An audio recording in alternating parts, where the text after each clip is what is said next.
Hello students, मैं doctor Gajendra पुरोहित और आप देख रहे हैं मेरा यूट्यूब चैनल जहां पर मैं वीडियोस अपलोड करता हूं for engineering mathematics based system. अगर आप किसी भी कॉम्पिटिटिव एग्जाम की तैयारी कर रहे हैं जहां पर हायर मैथमेटिक्स पूछा जाता तो मेरा चैनल आपके लिए बहुत ही हेल्पफुल है। यहाँ पे जो IIT है यहाँ पे जाके मेरे कॉम्प्लेक्स एनालिसिस के प्रीवियस वीडियोस आप देख सकते हैं। आज मैं आपके सामने पढ़ाने वाला हूँ कि जो एसेंशियल सिंगुलरिटी होती है उस पर रेसिड्यूज कैसे निकालते हैं। उनको बहुत प्रॉब्लम होती है। एसेंशियल जो हमारे पास सिंगुलरिटी वाले जो क्वेश्चन होते हैं उसका रेसिड्यूज निकालने में बहुत प्रॉब्लम होती है। तो कैसे हम करते हैं वो मैं आज आपको बताने वाला हूँ। पर इससे पहले मेरे जो सिंगुलरिटी वाले वीडियोज हैं वो आप IIT पे जाके देख लेंगे तो ये आपको बहुत अच्छा समझ में आएगा। तो इसमें देखिए यहाँ पे हमारे पास क्या हो रहा है, z is equal to z0 is essential singularity of fz, then the best way of finding residues of at z is equal to z0 by the expansion of fz। जब भी हमारे पास z is equal to z0 पे essential singularity होती है तो उसका जो residues होता है उसको हम एक्सपांशन से बहुत इजीली निकाल सकते हैं। इसमें हम उसका एक्सपांशन करेंगे और जो कोफिशिएंट ऑफ 1/z होगा वो उसका क्या हो जाएगा, रेसिड्यू हो जाएगा, है ना। इसमें जब हम लॉरेंट सीरीज एक्सपांशन करते हैं तो हमारे पास ये टर्म आती है और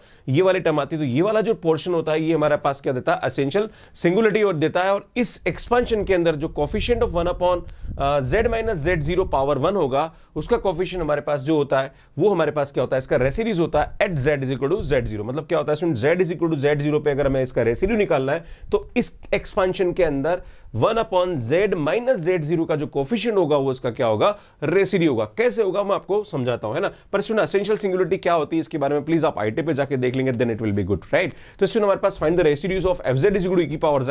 तो हमें कुछ नहीं करना है, at z is equal to 0। तो इसमें हम क्या करेंगे, यहाँ पे ध्यान दीजिए इसमें हम क्या करेंगे, ध्यान दीजिए fz is equal to e की पावर, इसमें e की पावर 1/z लेंगे एंड इसको खोलेंगे हम, राइट। तो हम जानते हैं 1 plus 1/z plus 1/2 factorial 1/z square, इस तरह से हम इसको खोलते हैं। और सुनिए यहाँ पे जो कोफिशिएंट ऑफ 1/z आता है, कोफिशिएंट ऑफ 1/z कितना आ रहा है, 1 आ रहा है। तो इसका जो रेसिड्यूज आएगा, इसमें residues at z is equal to 0, e की पावर 1/z की जो वैल्यू होगी वो कोफिशिएंट ऑफ क्या होगा, 1/z, कोफिशिएंट ऑफ 1/z। और ये हमारे पास इसकी वैल्यू कितनी आ रही, 1 आ रही। तो सुनिए हमारे पास क्या आ जाएगा, इसका आंसर आ जाएगा, राइट। तो बहुत इजीली आप यहाँ पे निकाल सकते हो। हम जानते हैं e की power 1/z, z is equal to 0 पे एसेंशियल सिंगुलरिटी देता है, राइट। तो इसका जो रेसिड्यूज होगा वो कोफिशिएंट ऑफ 1/z से निकाल सकते हैं, क्लियर। एक और क्वेश्चन लेते हैं, जैसे हमारे पास दे रखा है कि sin 1/z at z is equal to 0 पे इसका रेसिड्यूज निकालना है। तो इसमें क्या करेंगे, sin 1/z का हम एक्सपांशन करेंगे और हम जानते हैं इसका जो एक्सपांशन होता है वहां पे क्या आता है, इसमें z माइनस मतलब 1/3 फैक्टोरियल, राइट, 1/z³। ये हमारे पास इसका एक्सपेंशन आता है। और इसमें कोफिशिएंट ऑफ 1/z हम जानते हैं कि residues of z is equal to 0, sin 1/z is equal to हमारे पास क्या होगा, coefficient of 1/z that is equal to, यहाँ पे कोफिशिएंट ऑफ 1/z कितना आएगा, 1। तो ये इसका क्या आ जाएगा, आंसर आ जाएगा। बहुत इजीली आप इस तरह से निकाल सकते हैं। इसमें एक और क्वेश्चन देखते हैं।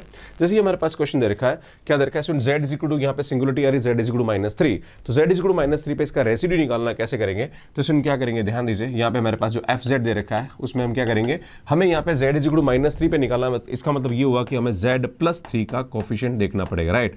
z+3 का जो कोफिशिएंट होगा, है ना, 1/z+3 का जो कोफिशिएंट, अगर z इज इक्वल टू 0 पे बोलता तो 1/z का कोफिशिएंट, और z इज इक्वल टू -3 बोल रहा मतलब 1/z+3 का कोफिशिएंट जो होगा वो इसका क्या होगा, रेसिड्यू होगा। क्योंकि यहाँ पे जो सिंगुलरिटी है वो कौन सी, एसेंशियल सिंगुलरिटी, राइट। तो इसमें कैसे करते हैं, यहाँ पे ये आएगा हमारे पास z+3 का होल स्क्वायर, राइट। इसको खोलेंगे तो इसमें आएगा 2z+3 आएगा। देन हम जानते हैं 1/3 फैक्टोरियल ये आता है हमारे पास।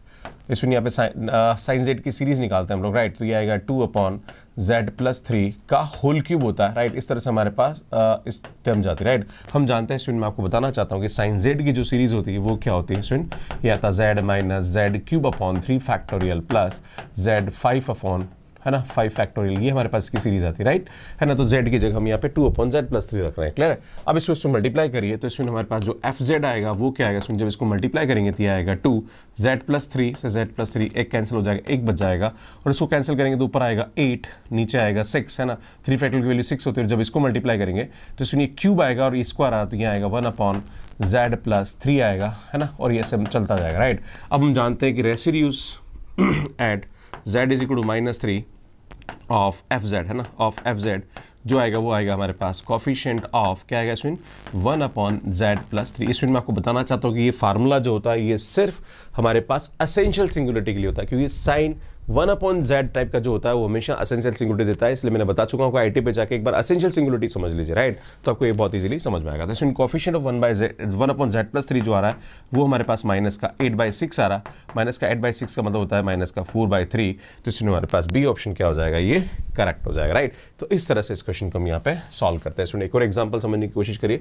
हमारे पास दे रखा e⁻²z³ और हम z³ और हमें बोला जा रहा है कि z=0 पे इसका रेसिड्यूज निकालिए, राइट। तो इसमें क्या करेंगे, वही सेम हमारे पास क्या दे रखा fz= हमारे पास दे रखा e⁻²z³ इसका सीरीज निकालेंगे तो हम जानते हैं 1 माइनस ये आएगा 2/z³ इंटू 1/1 फैक्टोरियल प्लस ये आएगा हमारे पास 1/2 फैक्टोरियल, है ना, या माइनस आ रहा तो अल्टरनेट प्लस माइनस चलेगा, 2/z³ का होल स्क्वायर आएगा, राइट। तो हम जानते हैं सुन यहाँ पे हमारे पास इसका जो रेसिड्यूज होता है ना, रेसिड्यूज एट z=0 fz की जो वैल्यू होती है वो हमारे पास होता है कोफिशिएंट ऑफ 1/z, क्योंकि एसेंशियल सिंगुलरिटी है यहाँ पे z=0 पे इसकी, राइट, है ना।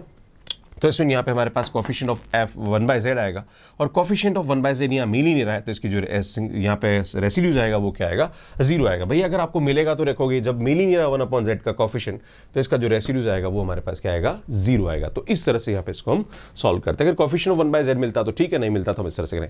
इसमें z=-1 पे आपको इसका रेसिड्यू पूछा जा रहा है तो कैसे करेंगे, इसमें ये भी क्वेश्चन हम इस टाइप से कर सकते हैं, है ना। fz= हमारे पास क्या होगा, इसमें ध्यान दीजिए इसका कैसे करेंगे।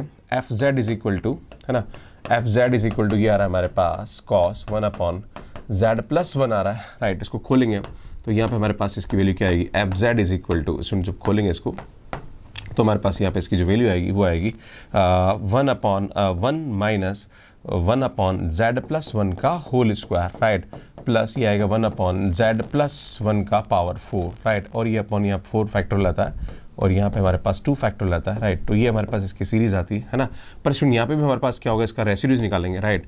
रेसिड्यूज एट z=-1 fz, इसमें यहाँ पे हमारे पास जो वैल्यू आती है वो आती है कोफिशिएंट ऑफ 1/z+1 आ रहा है, पर इसमें कोफिशिएंट ऑफ 1/z+1 आ ही नहीं रहा, तो यहाँ पे इसका जो रेसिड्यूज आएगा वो क्या आएगा, 0 आएगा। तो इसमें डी ऑप्शन यहाँ पे क्या हो जाएगा, करेक्ट हो जाएगा। तो इस तरह से इस क्वेश्चन को यहाँ पे हम सॉल्व करते हैं, राइट। सो स्टूडेंट आगे बढ़ते हैं। सो स्टूडेंट लास्ट में मेरे वीडियोस आप देख सकते हैं, यहाँ पे मेरे जो शॉर्ट ट्रिक के वीडियो जो मैं नए वाले चैनल पे अपलोड कर रहा हूँ वो आप देख सकते हैं। सुनिए मेरे कॉम्प्लेक्स एनालिसिस की पूरी प्लेलिस्ट है जहाँ पर मैंने मैक्सिमम वीडियोस अपलोड कर रखे हैं। इसलिए ये दोनों मेरे चैनल है, ये मेरा नया चैनल है और मेरा पुराना चैनल है। So thank you so much for watching me, like करिए, शेयर करिए और चैनल को जरूर सब्सक्राइब करिए। Thank you so much, bye bye.